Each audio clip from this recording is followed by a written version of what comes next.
Welcome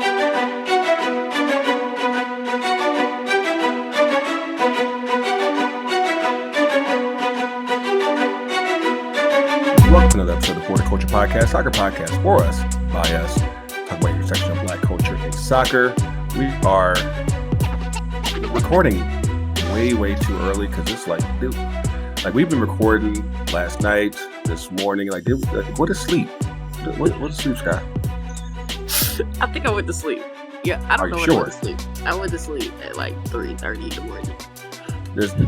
Let me tell you something. Like this woman over here was straight up texting me. Like I said, we're on different coasts, in case y'all didn't know. And she's like texting me at like 4:30 in the morning. Like, yo, like this look good. I was like baby. But got your boy here, Gregor here. To my right is Scott from Shea Butter FC. What's good, girl? We out here in these streets in the struggle bus. So we're recording here Thanksgiving Eve. Butt crack early. You got your vittles yet for Colonizer Day? So I don't cook on Colonizer Day. In fact, I'm gonna buy some bread and I'm gonna roll up into the Thanksgiving tomorrow and distribute the breads to the people and eat some lumpias and some whatever they got out there. You gonna uplift the community like Nino Brown? Yeah, that's what I'm gonna do. Let me just be like, boom, just like throwing the bread, blessing them with the bread. Oh God. But yeah, we did not come empty-handed here. Of course, the culture verse keeps expanding, and one thing that has honestly been in the news all up and down for it seemed like since the summer. You know, we talked about her off and on the podcast. Of course, you've heard about her on Shea Butter and everything, and like, of course, she's part of the culture verse too, and we are excited to finally have her on the pod. Kaiya, McCollough, what's good? Hey y'all, I got my bracelet on. Hey. Okay. I'm prepared. I got my uniform on. Cool. Glad to have you on. Like I was excited to get you on here, and because it just so happens that because it wasn't like it was enough for us to finally link up in Louisville over the weekend. Of course, there had to be even more shenanigans. Hey, it's like right up your alley. It's like an alley oop. Yeah. No, it's thanks for having me. It's about time. It's about time. I've been very I stopped my podcast during the hecticness of the past couple months, which will be starting up again, but I'm happy to be talking about this finally publicly. Yeah, definitely. Glad to have you on. Are you cooking? What is your dish that you're bringing to Thanksgiving tomorrow? So I'm actually in charge of the charcuterie board. Yeah, I'm the meats and cheese. Okay, fancy. But my mom's a white woman, but that woman can cook. She makes collard greens. What else are we having? Mac and cheese. She makes a really great potato salad. I don't know what else we're having, but we're doing Thanksgiving at my white family's house. So my mom brings the heat for that. We eat good. You hear that, Sky? Collard greens, not turnip greens. Where y'all go? Y'all don't go disrespect turnip greens. Turnip greens is elite green. If you have not touched and been in cultured to the greatness that is a turnip green and the roots, then y'all slipping. Collards is basic. See, I'm about to get banned. See. Don't you do it. Don't you do it, Ricky Bobby. Collard greens are so good if they're done right. I don't understand. Exactly, if they're done right.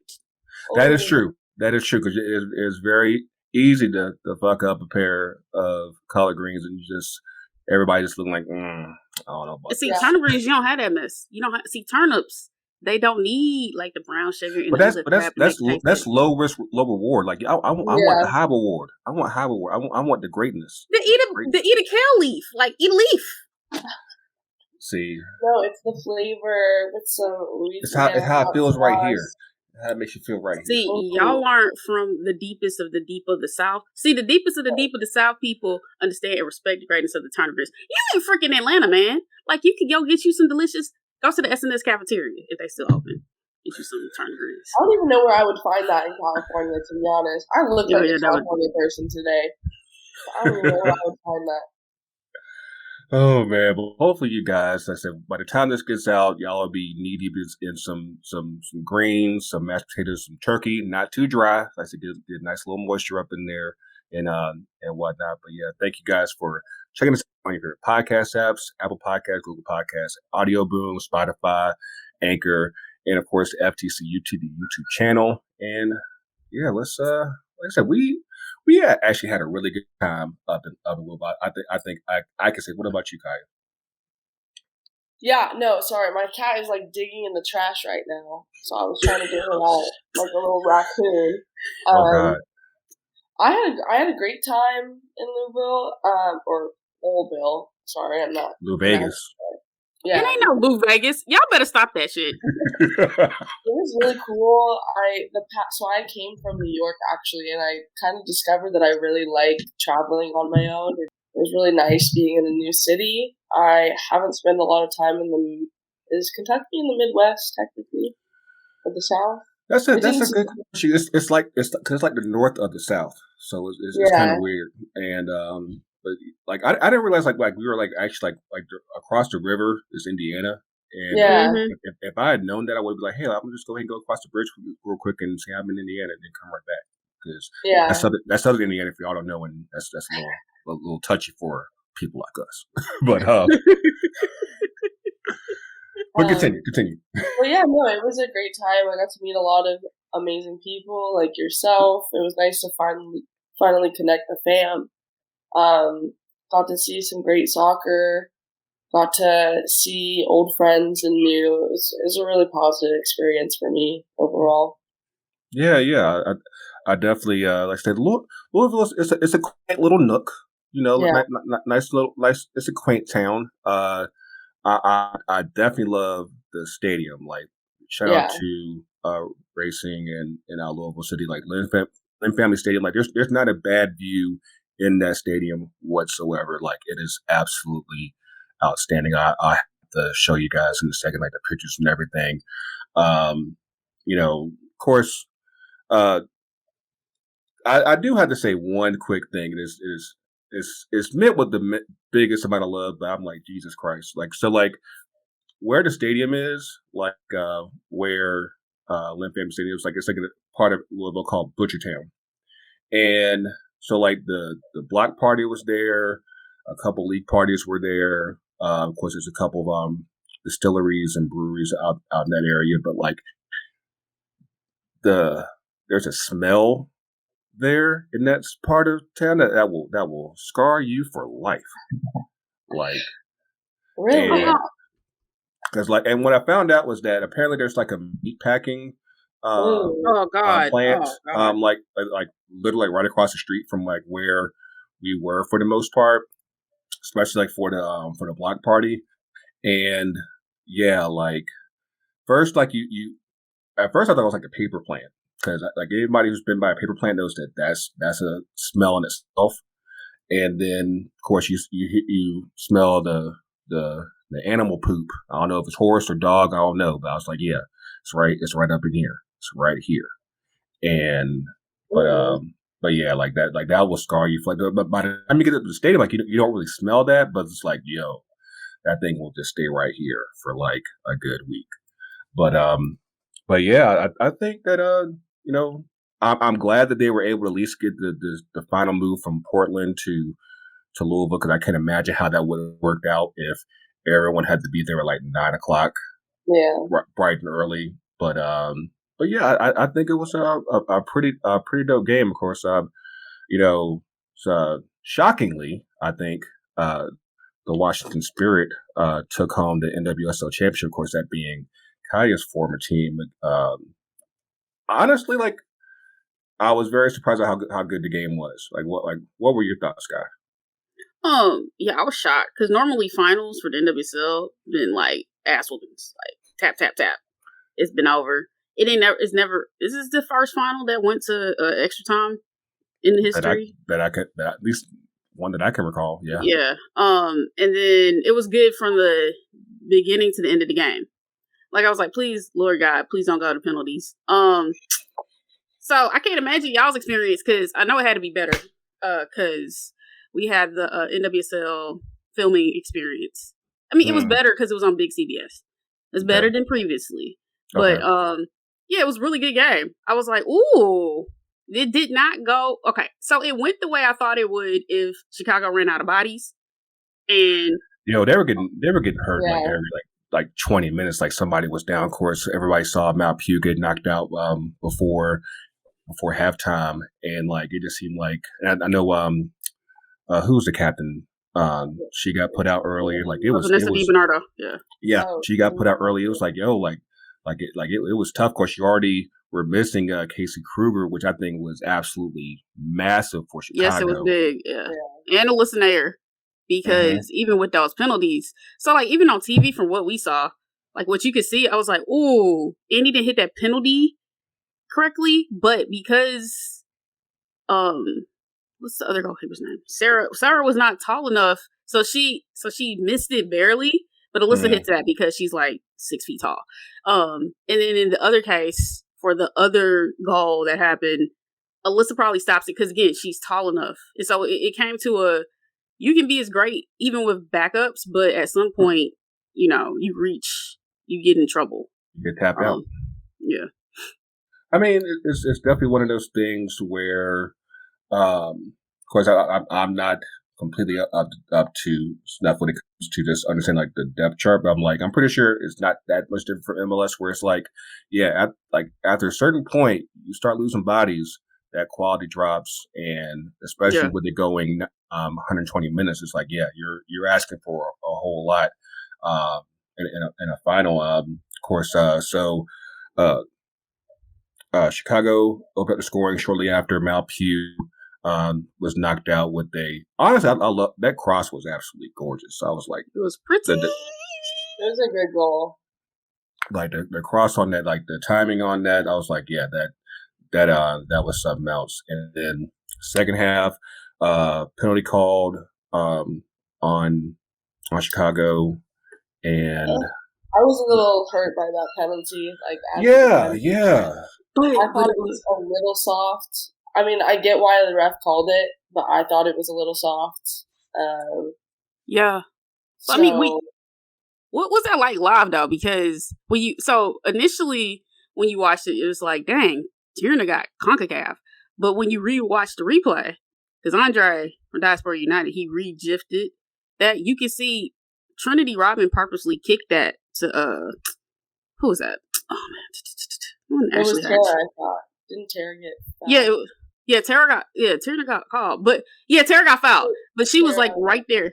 Yeah, she got fouled, but Trinity did that on purpose because she was right there, and Tara had nowhere to go. Like you gonna fall on your face, but it was a soft foul.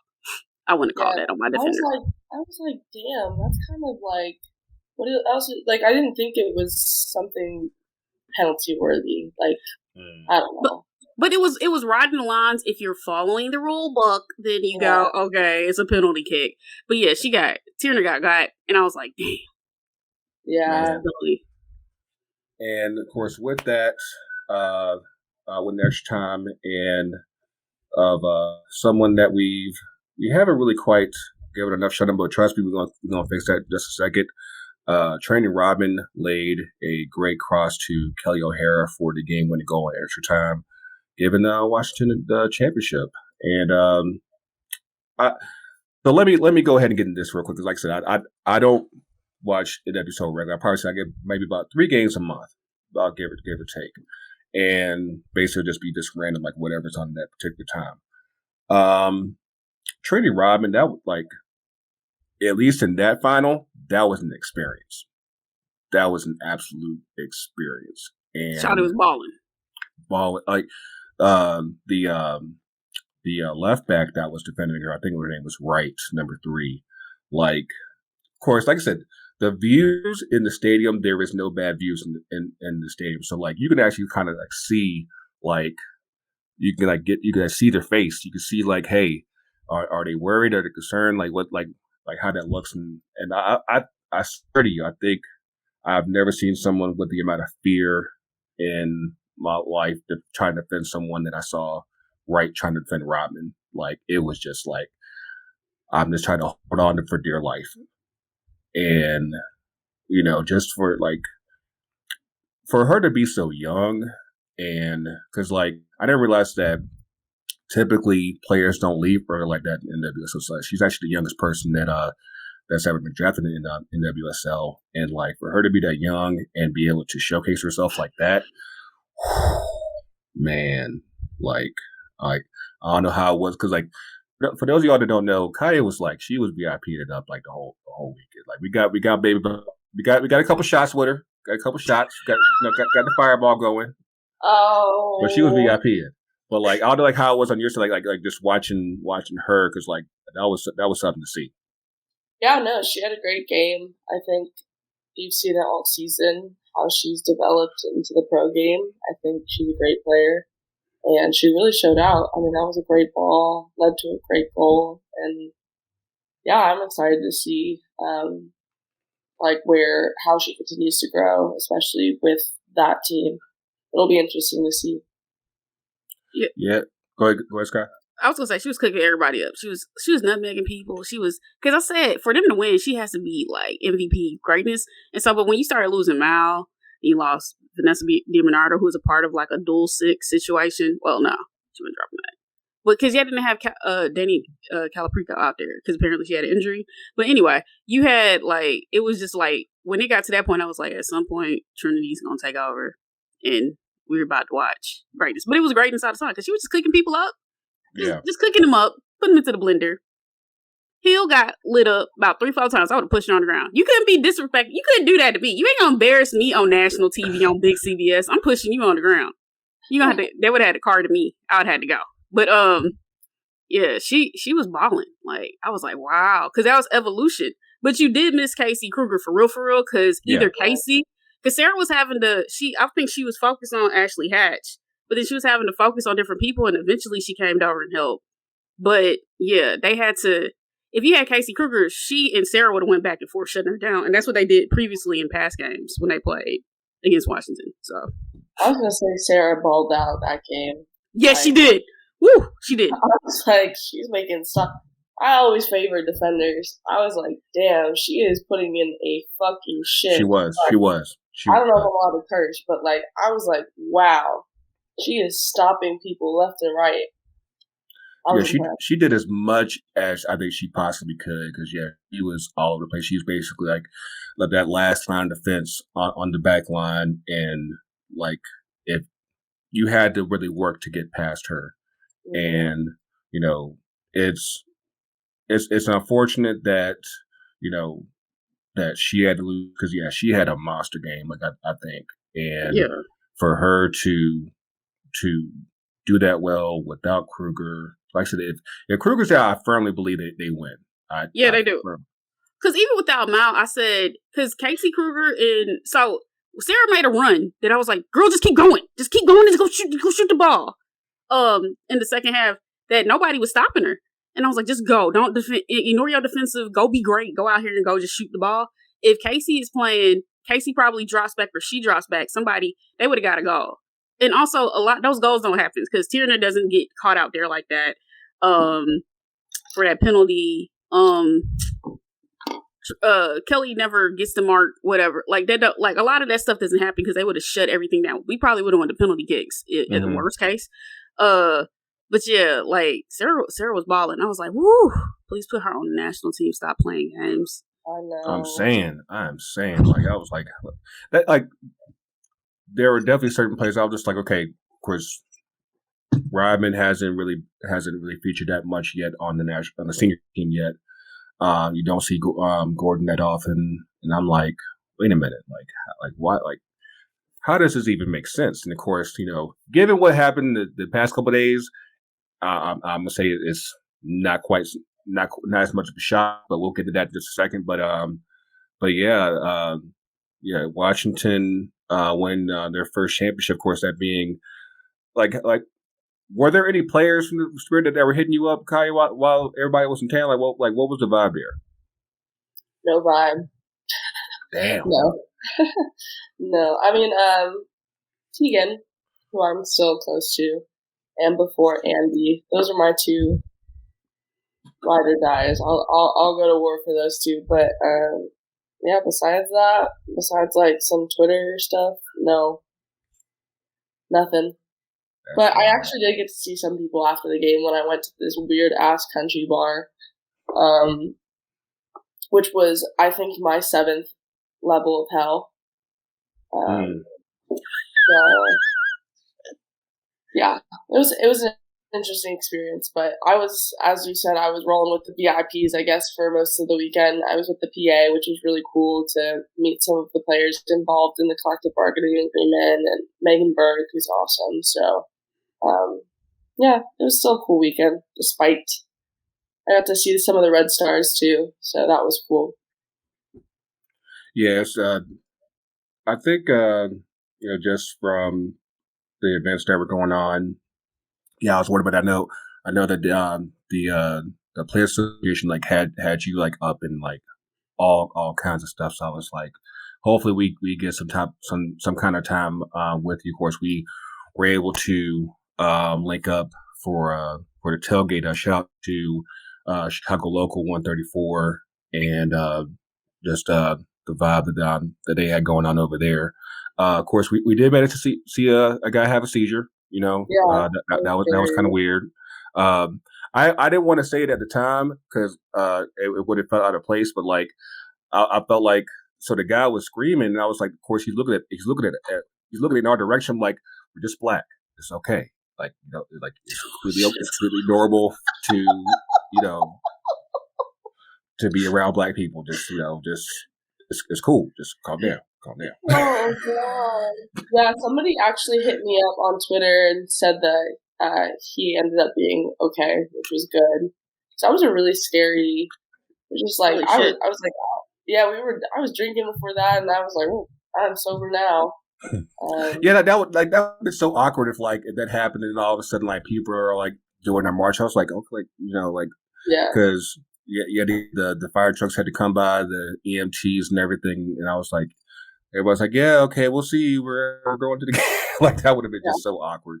But good. Yeah, luckily he everything turned out okay with him, and actually the game was pretty cool. Just the whole just being able to link up with so many people.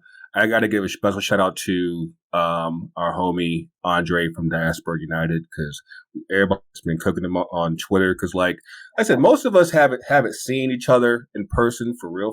So, like, you never really have to really size people up and see like, oh, okay, and then you see Andre. Of course, mind you, he's like masked up like all the way up to here, so you don't really notice his face. But like Andre, I didn't realize you was a giant like that, man. Like he's almost my height. I'm 6'2", so I'm like he's probably like a good 6'1". I did not think that he was carrying that 6'1" energy. Like I was thinking like maybe 5'9". Dang, y'all called him Short King. Oh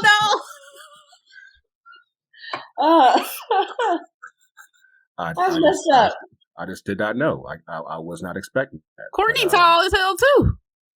I didn't see her. So like she was while working with CBS. So like she was like I didn't really hear from her till like Saturday night. And for some reason, like I don't know what it is about Louisville, but like 9 o'clock in Louisville feels like 1 o'clock elsewhere. So it was like trying to stay up because late. it ain't no Lou. That's why you can't be calling it Lou Vegas.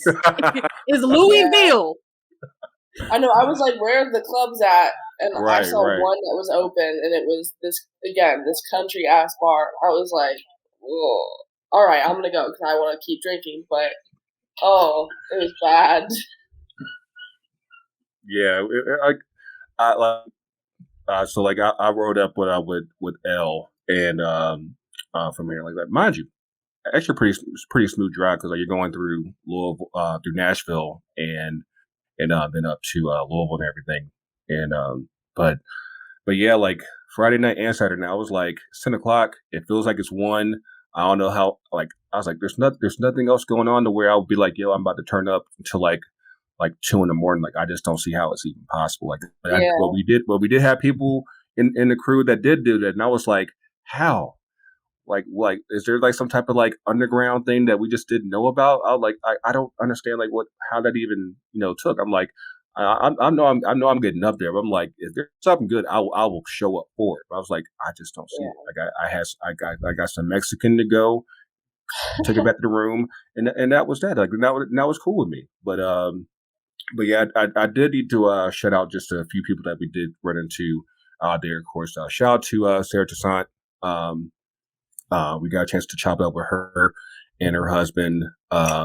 Amazing people. Like they're definitely down for the cause and just elevating the game and also the culture. Ebony Christmas from NC Courage. Of course, I've looked at her a couple times. No watermelon this time. No 7 liquors in the watermelon. Just oh Lord Jesus Christ! Y'all was drinking though. Jesus Christ. I mean, like I said, luckily there were other things in the hand, so we were cool. But yeah, like there's nothing like that 7 liquor watermelon. I should Henny Derby. That's going to be a thing next year. But Ken from Chop Soccer. Meg Linehan, like I've been trying to link up with her for, like throughout the weekend, and like we actually ended up just running into each other like randomly downtown, and had a good conversation with her and everything. Like I said, it's me personally. I'm usually good with breaking the ice when I meet people, because I do it all the time here in Atlanta at tailgates. That's I can be social like that in those type of circles. Like, sometimes like it gets a little weird when you like, okay, like I think I know you, but I don't know if it's really you. Yeah, like so, like trust me, I definitely get it. But it's definitely great to meet you, Kaiya. Great to meet everybody out there. I also met Sarah Spain too, so shout out to her as well. Of course, that's when that's the good times. Of course, once the whistle blew and the season was over, we could honestly, like we're about 20 minutes in, 25 minutes in. We could honestly have about another hour. But I know we're kind of stick to a good time. But let's just recap some of the things that have happened in the last 72 hours. Oh Lord Jesus! So Sunday night at midnight, the Chicago Red Stars head coach resigns just out of the blue. Just said, "Hey, I think it's time for me to step down and everything, and just see what else is out there." Come to find out that on Monday came out that Rory Dames had a long history of psychological abuse, physical abuse, emotional abuse, and not just against the bench player. We're talking about like the elite. Like Christen Press put her name on documents saying like, "Hey, this guy is doing fuckboy shit," and not only did you have the Red Stars not do anything, not only did you have NWSL not do anything, you also had US Soccer not do anything, and the amount of just stories that have just come out just independently the past couple of days have just been kind of crazy because shout out to Molly Hensley Clancy and I don't even know her as Tobit on the socials, but y'all might know her more personally. But like, yo, if there's been one person that's been getting read to filth the past couple of days, it's actually not only has it been Rory Dames, it's been Jill Ellis, former coach of the women's national team, and like this actually goes back to the episode that we did with Shea Butter like a month and a half ago when a lot of stuff blew up. And I'll ask the question back then, like, how in the world does US could not know what's going on here, given everything that's going on, especially given their relationship with the NWSL. And yeah, like that this is where it's like you guys gotta get everybody about the paint because like it's just egregious at this point. And of course, obviously, we well know the situation with Kaiya, but yeah, obviously, it's before Kaiya, after Kaiya, like how do we make sense out of all this? Big question. Yeah, I think I mirror that. Anything less than everybody resigning who was involved or who knew about it, I think is that's going to be, if they don't do that, it's sickening to me. I can't see how the league will move forward with trust and respect for players unless they kind of clean house. And that sounds radical, but I just don't think it is at all. I think people who are complicit in abuse need to get the fuck out. And that's as simple as that. And we all know that, especially white men in power, like grabbing on to, as much power as they can whenever they can for as long as they can. But I think anything less than just complete upheaval is, it's sickening. That's the word. It disgusts me thinking about those people staying around. Yeah, it's they're like Tobitha on Twitter, she kind of laid it out just so thickly the last night, just going about how Jill Ellis went about forcing people off the national team, forcing not calling people back, calling people up after having babies like Sid LaRue, or even Megan Rapinoe, when she was kneeling for the anthem, she her from the roster. And even though she said that the reason was few games, she actually ended up calling her back well before Rapinoe started playing again for her club. So, but coincidentally, it was okay. I'll stop kneeling and all that.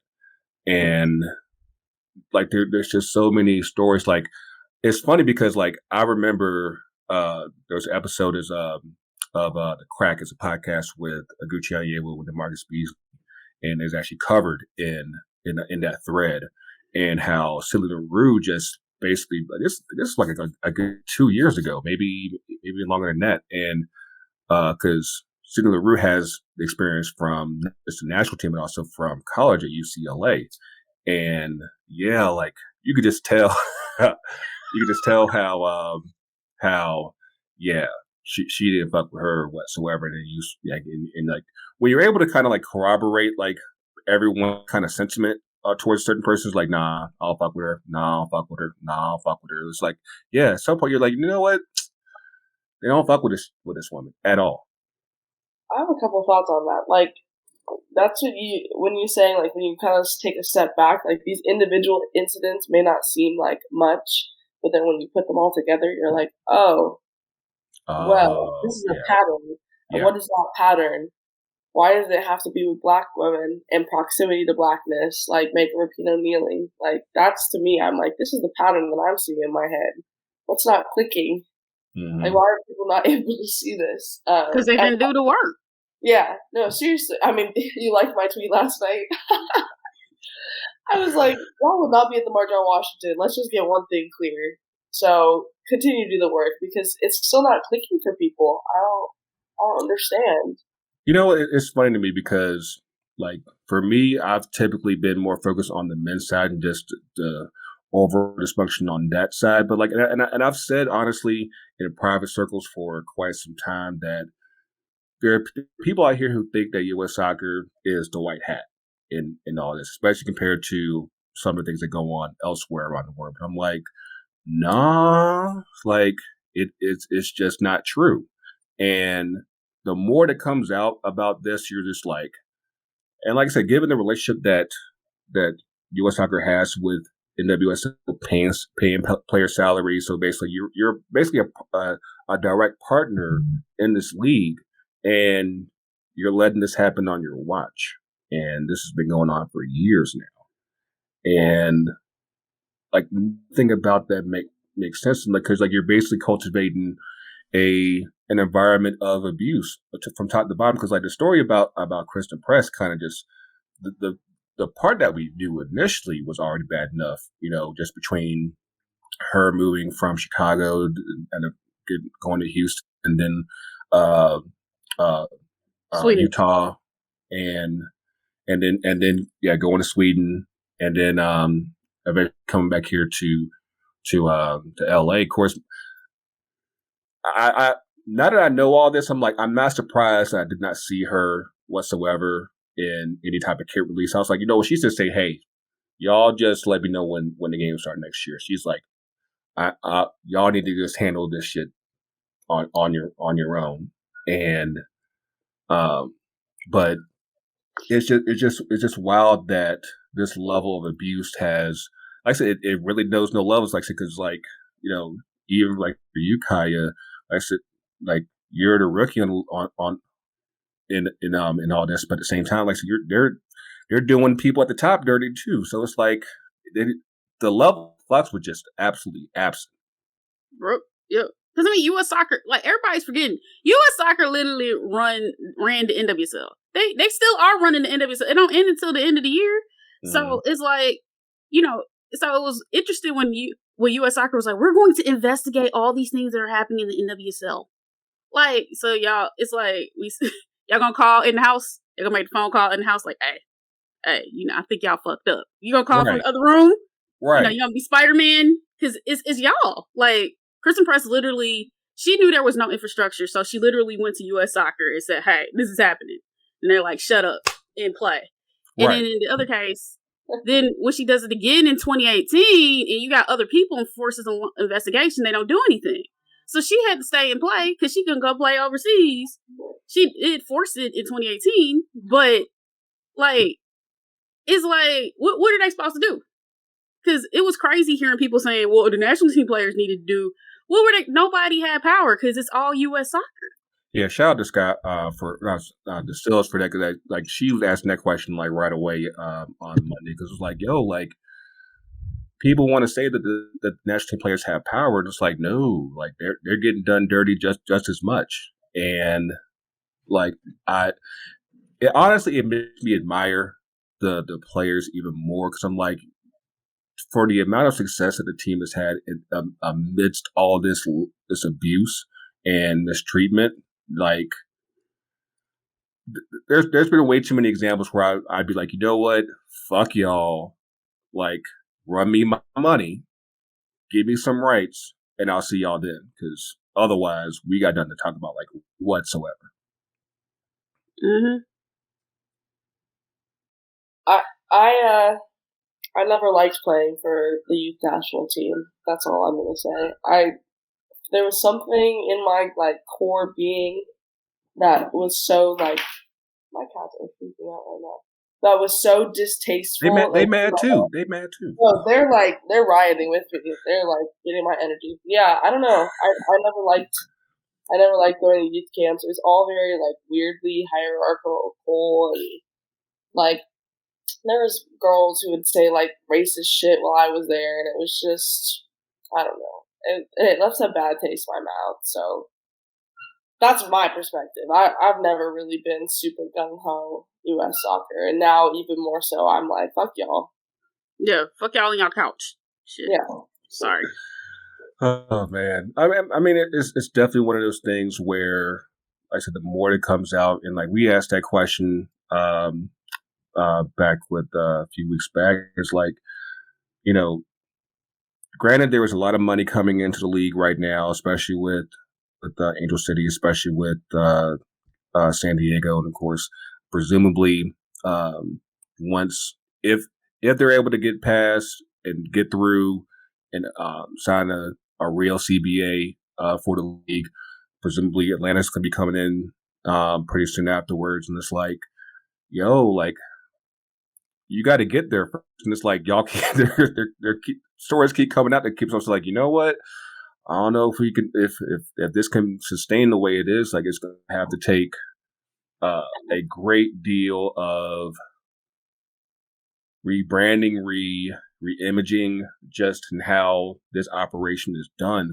Otherwise, there's no way you can just say like that this can be the same NWSL next year. Like, you can't even really say it next week. It's like things have to change right now.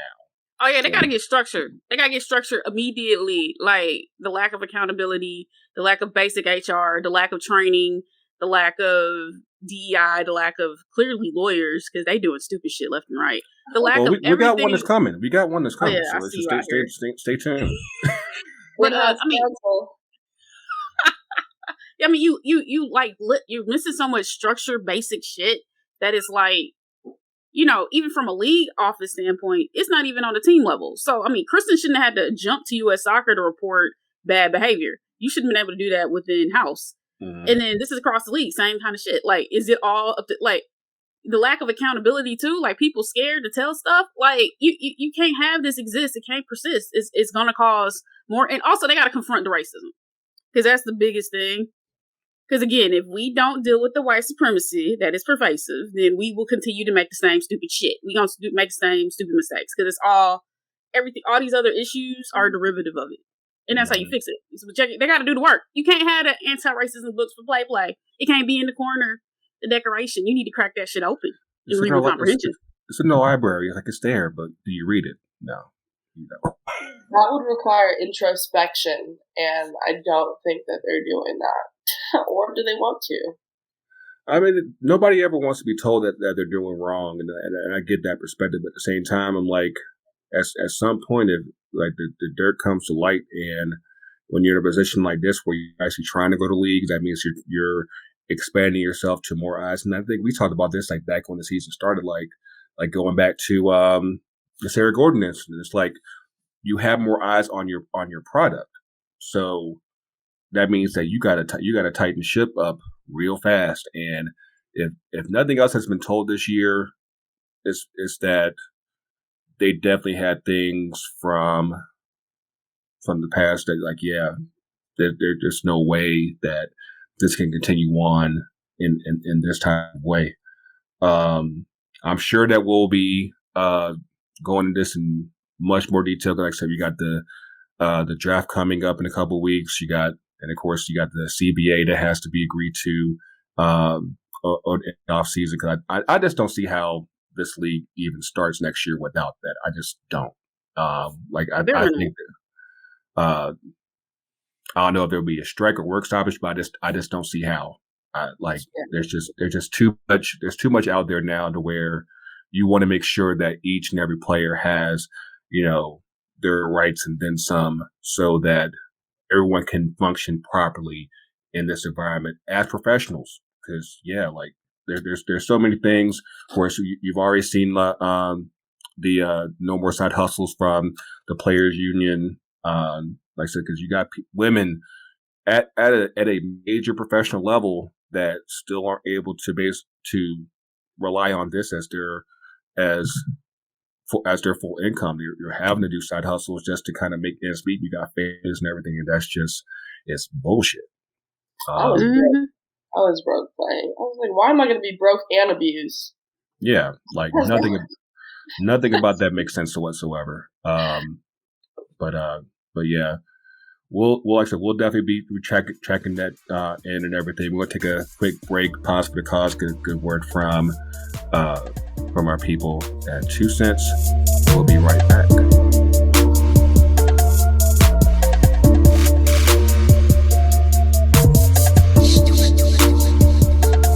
And we're back. Yeah, I think Kaiya said she needs to sub out, you know, all the stuff from first half. She's a little breather, so we're gonna, you know, have her come back for 2 up or 2 down. But we got a subway. So we'll, hold on, Coach. Hold up. See here. Thanks, Coach. Oh, and for the game, the legend himself. Yes. I feel like I am not worthy to replace Kaiya at all. She's the starter, so I'm just out here to get my minutes. That's it. get your win together and everything, you know. That's it. But yeah, Kaiya will be back for 2 up or 2 down. What's good with you, man? Good, man. I am in the off season, and it's going to be a busy off season. We just announced US Soccer is coming back, so literally there's no days off. I'm off, really, for real. So I'm excited. Feel good. How y'all doing? Hey, we're here. Like I said, so I honestly, just talking about all the stuff with the NWSL a couple of days. It's like, honestly, we could have kept that going because, like, Jesus Christ, like I said. But if you haven't done so already, just make sure that you do catch. We have a crossover episode with Shea Butter and Diaspora United with Tall Ass Andre. And just make sure you Coach listen to that. It's Andre the Great and Coach Stiff. But yes, make sure you catch on that because it's a 2-part episode that goes into all that situation in much more detail, and it's just absolutely insane. Like the little bit that we give, I'm like, yeah, just go ahead, just multiply that by a good 3 hours. So yeah, clearly there's a lot, but yeah, you're home. Apparently, my team's at home now too because we got knocked out on Sunday. I'm like, what do we do with ourselves, man? I'm like, this is just like you gotta be family men. You at home being family. I'm just gonna keep collecting stars, I guess, because I don't have the puppies at home like Ty. Like I just But did you catch any games over the weekend, Ty?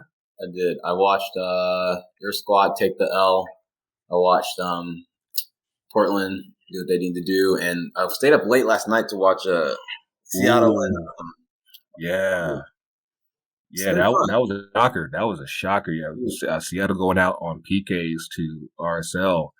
Like that was because mind you, like Real Salt Lake had no shots, nothing, and still managed to hold Seattle and then taking the PKs, and they actually stuck it out. I think it was like 6-5 on PKs. Like it was because like usually we're used to seeing Seattle at least take the second round, if not make it an MLS Cup, because they made it in like 4 of the last 5 years. So like to see them not deep at all, it's like so. Yeah, I love once MLS moved to the single match. Mm-hmm. It's funny, like you see coaches take a different like chess game approach. Yeah. Usually you figure out, okay, this is what we could do the first leg, second leg we'll execute this. But now it's literally people being like, let's just figure out who we are and do that shit really well. And Salt Lake was like, we lost our captain, who's arguably their best player. Like we know how we gotta get through this, and that's gonna be like frustrating the shit out of Seattle and just do nothing but sit back, pretty much absorb everything, and that's what they did to get through. So they weren't trying to score. They weren't even trying to break at any point. I think there was maybe 2 chances where I saw like a potential. I think when Justin Miram came in, he carried the ball a couple of times, but beyond that, like they weren't. They parked the bus. Yeah, hard. Yeah. Hard. Just seeing that was kind of weird. I did catch. I got back in time Sunday to watch us lose, and I hate how we have to play when we play at Yankee Stadium, because I think like NYCFC, like they've already played like half, like not even half the year at Yankee Stadium, because for the most part they've been over at Red Bull Arena over in Jersey, and like for us we usually play pretty wide, and of course for those of y'all that don't know, Yankee Stadium is like got like the most narrowest pitch in life whatsoever, and so it doesn't fit our style of play, and like we got smoked pretty quickly, and it's so like we're on the couch with Columbus, just wondering where the fried turkey's at. First of all, before I get to your slide burn, let me say something real quick. This is one of the few things that like I love the league, but one of the things that pisses me off is the fact that like NYCFC like has a situation they have, and it's because it honestly doesn't just like quote unquote ruin your game; it ruins everybody's game. Like I hate watching soccer games be played at that stadium. It's so condensed; it honestly starts to feel like kids playing, because you're just so close, everyone's right on top of each other. And obviously New York plays it to their advantage. As an organization, I mean, you might as well. You have a freaking 12th man as the field. But it just dies. And the sad part is they've had some really great players come through there. They've had some good coaches come through there that have not been able to put their real stamp. Like I used to think like, what if Vieira could have been able to like be there next year, beat a normal stadium, convince the players he wanted to come in and play the style he wanted to play. You just can't do that at NYCFC. So I enjoy watching them play when they come here. It's a different team. Yeah. Watching them play there. And it's sad because I think like they just had like a stadium proposal just fall through up in the Bronx, and it's like I know that it's very hard to build in New York City. oh, I know they mad too. But yeah, it's just hard to build in New York. Period. So like, and like that's why teams just said fuck it and just like we're building in New Jersey. But like, I don't know what it's going to take for NYCFC to get a stadium, because I did like this deal fell apart like over parking decks and everything. And I'm like, oh, that's crazy. Yeah, like it's so trivial. It's like how do you get around it? Because I think like the only other soccer stadium that was planned was one for the Cosmos out in Belmont, and that ended up going to the Islanders. They just opened up their new arena out on Long Island, out in Belmont, and it's like I don't know what it's going to take, because there's so real estate is so tricky in New York that it takes a lot. It takes a whole lot, and I think they were willing to pay for the entire stadium, not put it on the taxpayers at all up there, and it still wasn't able to get through. So like, I don't know what it's going to take, but yeah, I know that something has to give. I got a question. What's up? So is that the only stadium that's played on a baseball field? At the moment, yeah. Because in NWSL we deal with that too, where you got about 1, 2, 3, got 3 teams that's playing on baseball fields. 2 will stop, I think. But yeah, you have that issue where it's like the pitch is really narrow, so if you play wide, it blows up on you and it causes you to lose games. So even the OL Reign, when they lost to Washington, a lot of it had to do because their home stadium is a baseball field, and so it's super narrow.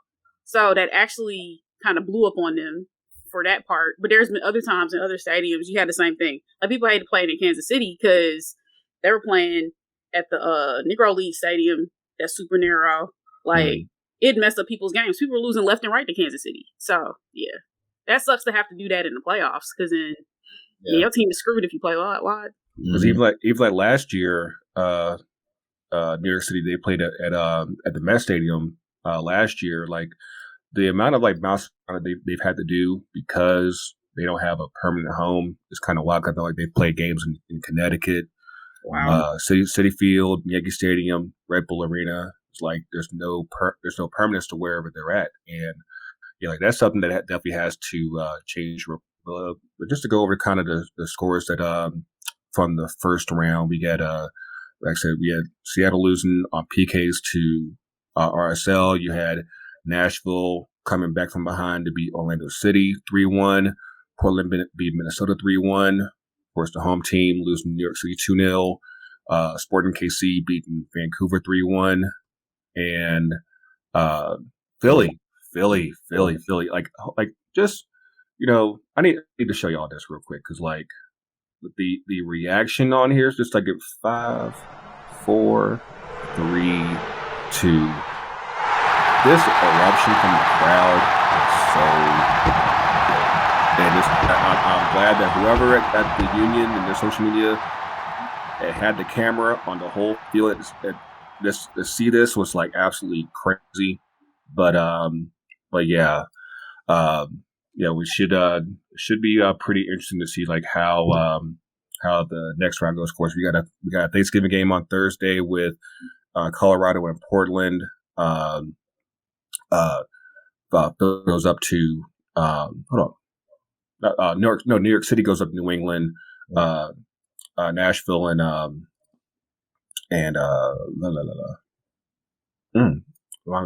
just watched them talk about it. Philly. Go to Philly. Yeah. Philly. And then RSL and SKC. Any quick picks on that tie? New England should beat NYCFC. I'm rooting for Nashville personally. I like Mukhtar. I just feel is just he had a game yesterday. He's had a season, to be honest. I didn't realize that he got voted MVP. I was like, he's had a season. He just does work. And then KC most likely takes care of RSL, but like you can't count them out. Like they're in the playoffs now. It's kind of like when Columbus was sneaking sometimes. There's that team that just you don't want to play. Like Salt Lake is kind of becoming that right now. So my head says to pick KC. Don't know what can happen in that game. And then who's the other one that I'm looking at?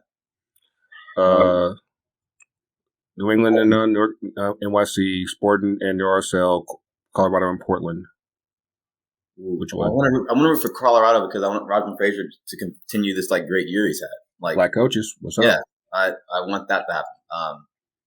So I'm gonna go into that. I'm gonna go into that neutral, but I'm leaning towards Colorado. Okay.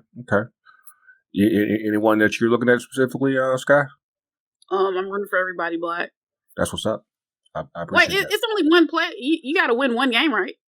Yeah. It's like Ty was saying earlier. I had my doubts when it changed to a single leg knockout, but like honestly, it's worked. I can't really knock it at all. Like it's actually been something that has actually made the games pretty exciting and intense because like the game last night with Seattle and RSLs, like Seattle had their chance. Like they had 21 shots, and you just like it kind of reminds me of our first playoff game against Columbus when Stephen just decided to just be a wall in the PKs. But we're gonna talk about that right now. But yeah, like you had the opportunity, they just weren't going in, and the same thing happened here with Seattle. And like, given the run that they've had the past few years, like I'm wondering if how this going to affect them going forward, going into next season, because like I said, people get older and it might be time for a refresh and everything. But one last thing before we go up two down, because of course the inevitable has finally happened out in Europe. Ole is gone.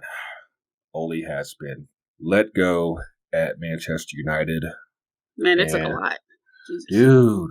Well, that's what happens when you're like one of your own. Like, it's such a thing that you don't want to like throw them out, but sometimes when it's not working, you just gotta. Yeah, you gotta cut bait. You can't be catching L's like that. You can't be getting embarrassed on global TV. By Watford. Not like so. You got smoked by Liverpool. You got smoked by Man City, but it was Watford that was like, okay. You gotta do it. I'm like, y'all knew a month ago, but y'all just didn't want to admit it. And now here we are. Now finally having to make that move, and then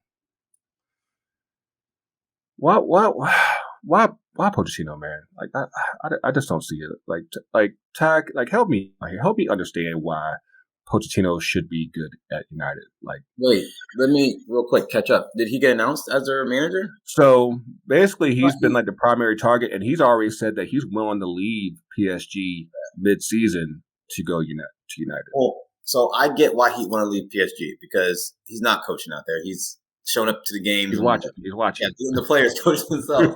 I think as a coach, most coaches I talk to always love a challenge or a project. Unless the notoriety is like way here, the project like is what intrigues everybody. And Manchester United is a team that like hasn't been anywhere near the glory days of like our youth. So for him, it's that challenge of like, how can I take this team or revamp this team and get it back on track? That's more appealing than letting Messi, Neymar, and Mbappe just run around the field. And what do you tell those guys? You know what I mean? Like they know what to do. Just do the thing. You're just managing egos at that point. And doing that is not fun. Like managing egos is just right. Yeah, so that's why he does. You know what? That actually makes sense now because the idea would be Pochettino would come to United and then Zidane would go to PSG. And given his history at Real Madrid, like all you're doing at Real Madrid is managing egos. Mm-hmm. So it actually would fit pretty well. And I don't think that if he's still planning to do the French job next cycle post World Cup, I don't think they'll trip if like okay, we got it for 18 months, cool, we got a Champions League, holla. Yeah. There's a part of me, the soccer purist in me, wants to see Zidane in the EPL to see if his like tactics actually like could work. But I don't think that'll ever happen. But I would love to see that. I think it will. It's just a matter of like where do you put him? Like because like the story was his wife doesn't want to go to Manchester. I guess she's too bougie for that. So I guess I wouldn't want to go there either. The heck? I guess it only leaves a London job. So I guess that leaves Chelsea or Arsenal whenever they decided to get real again. But yeah, I never really. I only took the idea of Zidane and United half seriously because I'm like, for what he's known for so far, I'm not sure that fits. Pochettino kind of fits, but at the same time, he's got to understand that, especially where things are right now, you got to win. You can't be you can't do the trophy still matters thing at United. That's like, nah, that's just not gonna happen. But hopefully, I said we did win yesterday by the grace of God. With Michael Carrick as a caretaker. One thing I did want to make note of yesterday for Champions League is that we had a record 6 American players starting in Champions League yesterday. So, like I said, we might be getting pretty good. Might be getting pretty good. You never know. But yeah, like it's yeah. I don't want Pochettino, but at the same time, I'm like, knowing how brand conscious United is nowadays, he's probably the best one that we can get that actually fits the brand. Because I don't think Zidane fits. That's kind of what sucks though for you guys is that because you are so brand conscious, a lot of your moves are maybe don't make sense. Yeah. They don't work on the field. Because to me, honestly, bringing back Ronaldo messed y'all all up because you have to play him. But you also get that revenue, you get those jersey sales, you get the trending on, social media and everything. But like, that doesn't work for your squad. Yes, he's getting results because he's superhuman, but like overall, that team isn't good with him on the field. So like, it's tough. It's tough because I mean, like he has performed, but at the same time, and I had this debate yesterday on the socials. It's like if you had that money available, just available to spend. You should have gone ahead and spent it on what the team actually did because attack wasn't a need. It wasn't a need whatsoever. Mm-hmm. So, I get it from the brand standpoint of you can't let him go to another EPL team, but at the same time, you had that money available. You spent it on what the team needs, and all that's basically being exposed now because we can hardly defend for shit now. So it's like, you should have spent that money and like literally got yourself a player that makes the team better. Yeah, absolutely. Absolutely. And it's not like you spent $2 for Ronaldo. You had some cash to go get maybe 2 or 3 of those players and make your team better. Yeah, exactly. Like if you had $30 million for that, you could have used that for an easy 6, no problem. But that's where we are. But yeah, we will. Like I said, we'll see what happens. And I guess hopefully we'll have something before the start of December. But like for some reason they're talking about like waiting to the end of the year. I'm like that can't happen. I just don't see how. But of course, with Thanksgiving comes Black Friday, and of course, Black Friday means Black business. So support your favorite Black-owned business here at FTC UTD and also 2 Cents FC. Make sure that you get your name sets. Make sure you get your shirt. We got new stuff rolling out right here coming up on Friday. So stay tuned for the CDs. Like by the time you finish up with your fried turkey and your cranberry sauce, you'll see these at ftcutd.myshopify.com. And also on Friday, you will get 25% off with the promo code 25BLACK on Black Friday. We'll also have some for Cyber Monday as well. We'll drop that on probably Sunday. So just keep your eyes out on the socials for that. So again, make sure you listen to us. Make sure you listen to 2 Cents FC. Make sure you listen to Shea Butter. Make sure you listen to Can I Kick It. Make sure you listen to Loose Change. And like I said, we're going to have Kaiya back on in a second. But there was one thing I wanted to make sure, like, especially when it comes to these name sets.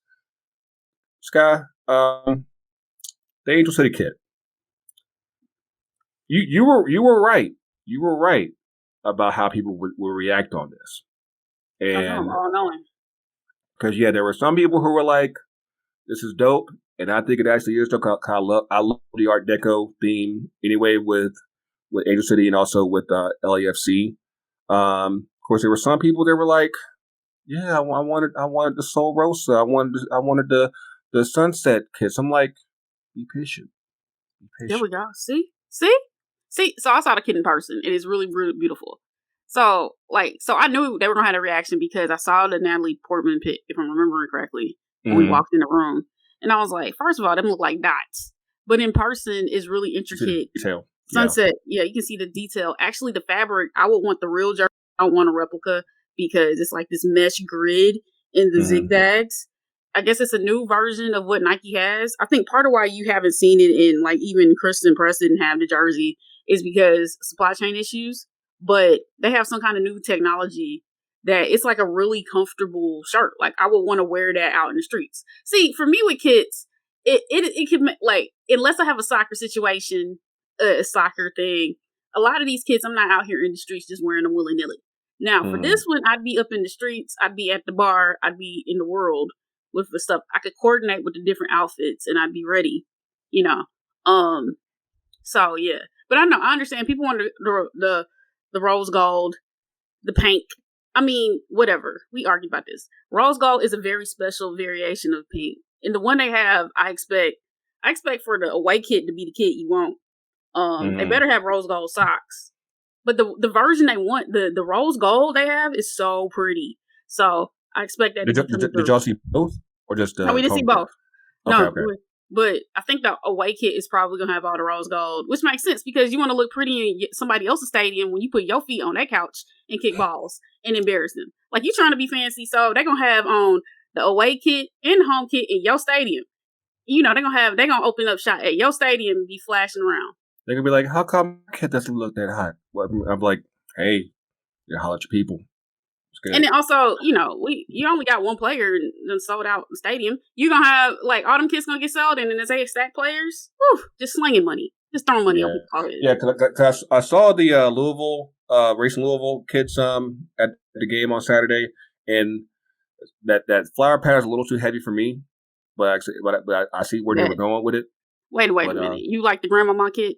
The grandmama nursing home? I ain't gonna dog about that bad, but yeah, nursing kid drink. I know that I couldn't do that. I could like that flower pattern was a little too heavy for me. Did you see the hats with the flower pattern? I don't think I did. Hold on, maybe I did. I'm not sure. The grandmama hats. You know what? You couldn't be like that. Man. Couldn't be me, but yeah. But yeah, make sure you're, like I said, support the fam and everything this holiday season, Black Friday, Cyber Monday. We got you covered. But let's roll this back and get this thing cracking for 2 Up to 10. First, going to get Kaiya back on the scene with the Gangsta Lean. And of course, for those of y'all who are unfamiliar, 2 Up to 10, of course, we talk about at least two things that are going up in the culture and the things that are going down in the culture. So I think to start us off, we will get this guy up on here. Yeah, gotcha. I wish I got that GIF from last week where we just popped you up on here. I meant to do that, but hey, it's all good. It's good. All right, so I guess I already start with the down. So it's holiday season and California drivers don't know how to drive, and like they don't respect traffic laws, and they're testing my patience and like doing all kind of crazy stuff. That's the down. The other down is that Atlanta Falcons continuously embarrass me day by day, step by step. We're gonna score points. We're gonna be great. Sure. We're gonna evolve as a team. Y'all get a touchdown, please. You see what had happened was we don't have. I mean, Matt Ryan's throwing to Bobby and them off the street, so I don't know what we're gonna do. We're gonna figure it out. We're gonna be better. We're gonna do better. Jesus. This is why I don't support sports. This is why I'm just out here. And then my 2 ups. So 1 up. So I got the peach tree, the peach, Trae Youngs. Those are fire. They got the peach tree sign in the shoe. I worn them everywhere. Man, if I had them, wait, I don't have them in here. I would have put them on the show. But those are fire. That's an up. And I guess the other up.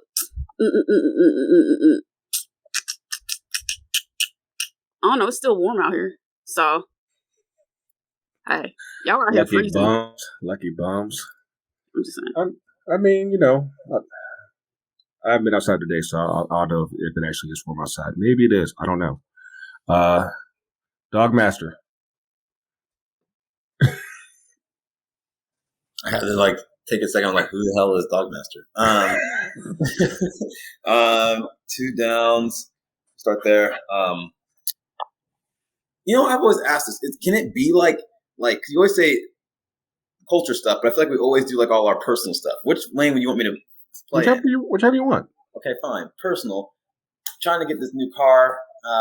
Did not happen. I teased myself too much. I'm trying to get like an all like blacked out kind of sportier sedan. Like, I'm looking for a dad car, but make it sexy. That's what I'm looking for. So okay, it's a struggle. So I almost found it last week, and it just didn't work out. So send thoughts and prayers for that.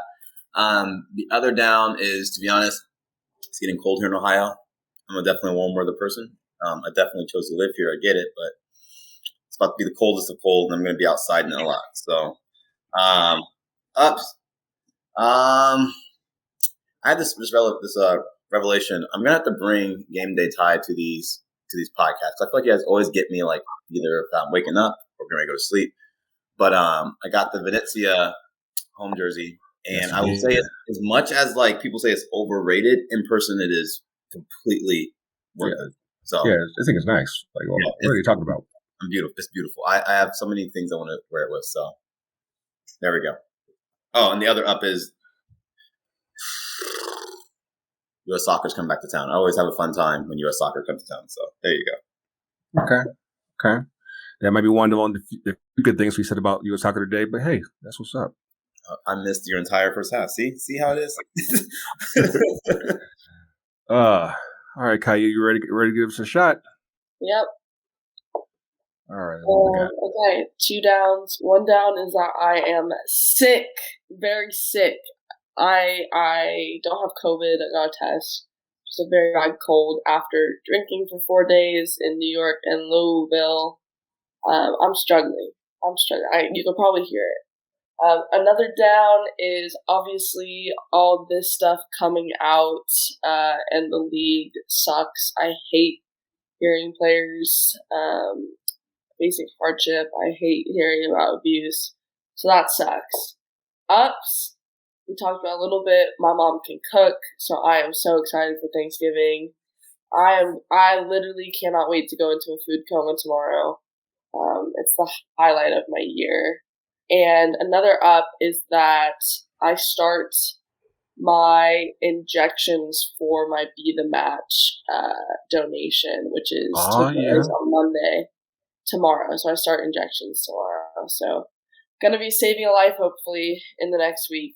So that'll be super cool. Like I said, we're glad we finally have you on the show. Like I said, we got to make sure you come on more often. Of course, hopefully, with everything going on, we do get you back on Unfiltered pretty soon. But yeah, like I said, keep doing your thing, because like I said, you a legend out here in the streets. Trust me, I've seen it in person. The streets love Kaiya. Like it's real. The love is real. Yeah. All right.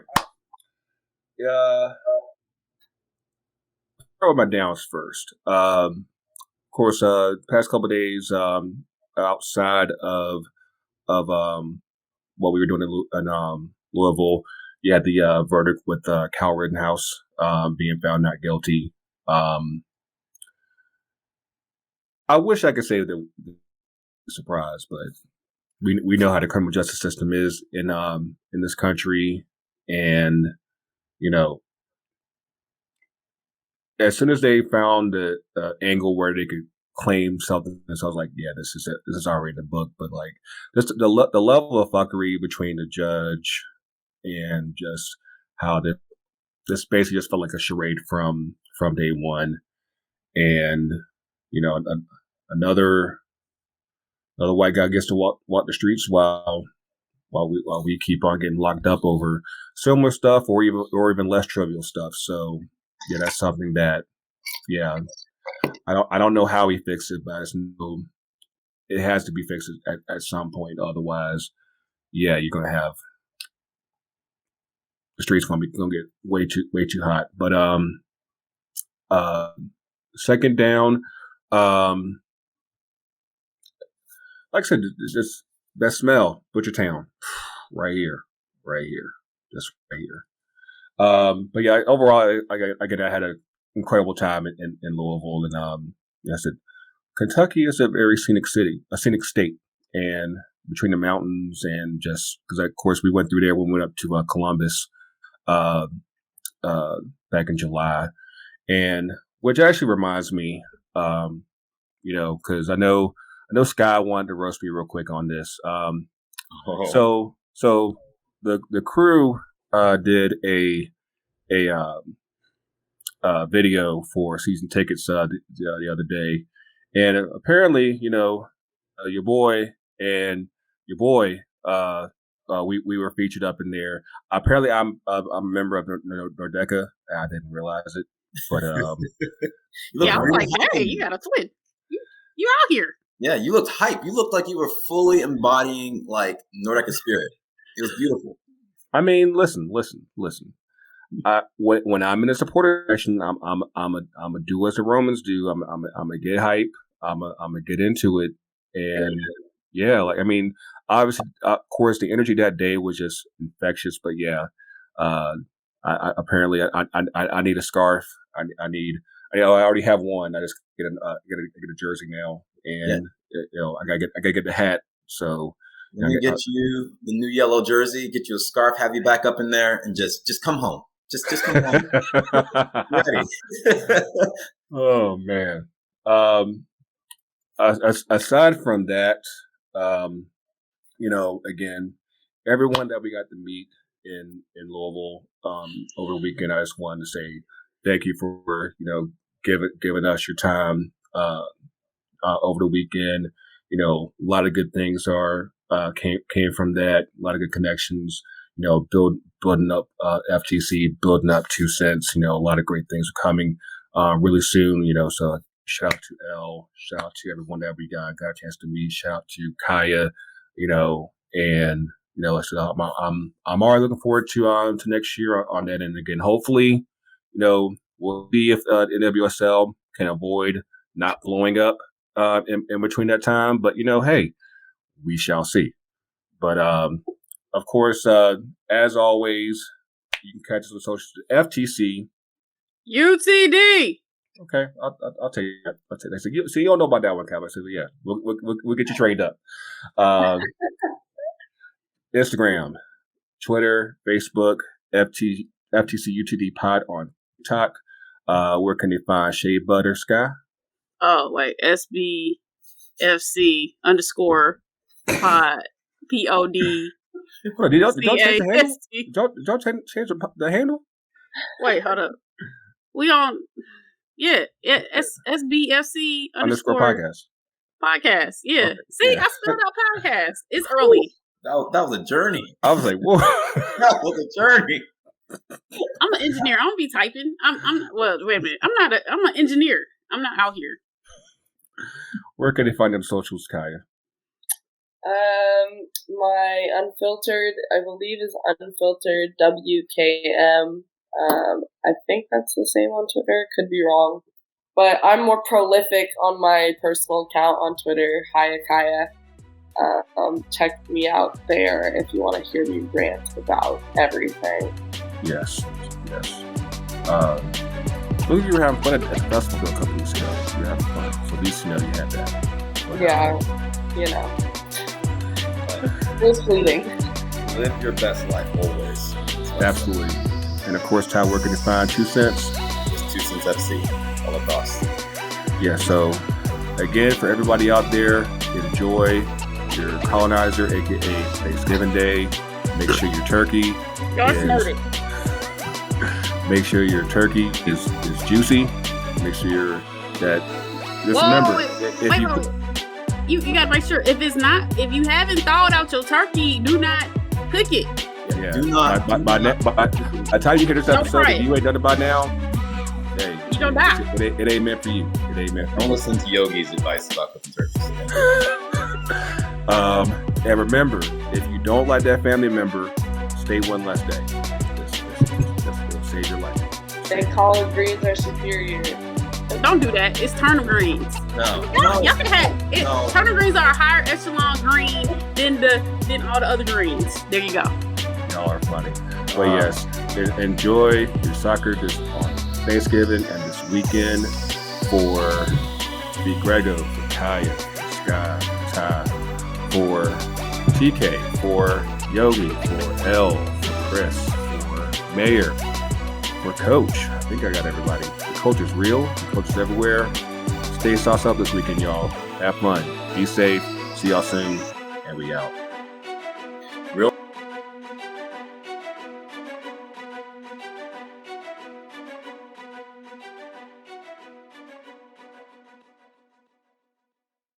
FTC UTD.